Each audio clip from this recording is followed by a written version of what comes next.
spend quite a lot of time working outside and go to different locations, and really what I'm trying to do is capture colours, shapes, forms in the landscape. I've always gone to sort of different locations, and it's really just to sort of capture different colours and different combinations of colour. And then back in the studio, I will look at my sketches and I will work these up into slightly larger pieces, normally with acrylic or oil. And then from there, I go sort of into a larger sort of piece. And sort of through that process of those stages, the work becomes more abstracted, but it's always rooted in landscape, which is really important. And that experience of being outside and immersed in the space and the weather and the light is really important. But they're not accurate representations of a particular place. Because my work is quite expressive and my marks are quite gestural, I prefer landscapes or weather that changes the landscape, which actually creates more rhythm and movement.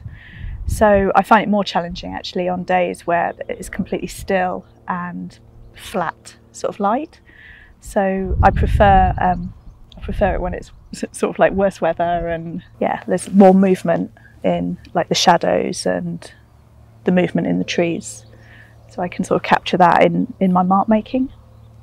I did a lot of work around the South Downs, different locations, and again the landscape around here is very sort of quite soft and undulating sort of line, and again that's quite different to how I've worked in the past, where I've worked mainly down in Cornwall, or where it's much more sort of dramatic landscape and harsher sort of lines. So it's taken me a while to get used to the sort of softer palette and softer colours and the smoother lines, but actually I think the Downs, once you start looking, it's actually quite a dramatic landscape. If I'm working outside, more often than not it's going to be a water-based paint on paper, and one of the problems I have being creative is deciding on the size of the paper, so I cover myself by starting, and then if it has to grow then I'll stick another piece of paper on it with masking tape and let the painting grow depending on where it wants to go, really.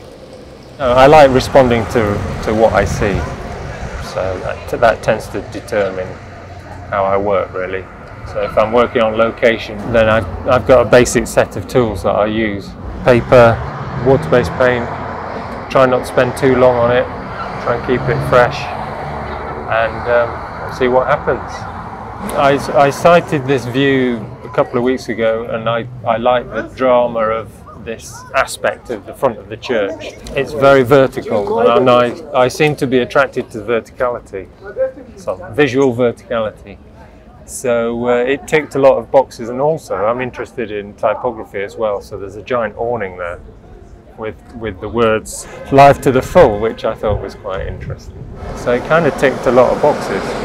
And also, if I'm doing it in the morning, the light's coming at the right angle, and there's somewhere to sit, so it was actually quite a good choice.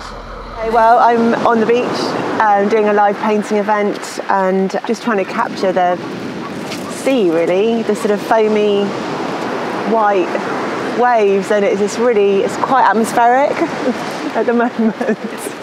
To be honest, I normally work in good weather. I hadn't really considered working in the rain before, or like even sort of slightly grey skies, but it's interesting. It's kind of making me think in a different way about what I'm painting and how I'm looking at everything, and the colours that I'm using sort of more muted, which is interesting because then I'm focusing a bit more on the form, I guess. So it's an interesting little lesson.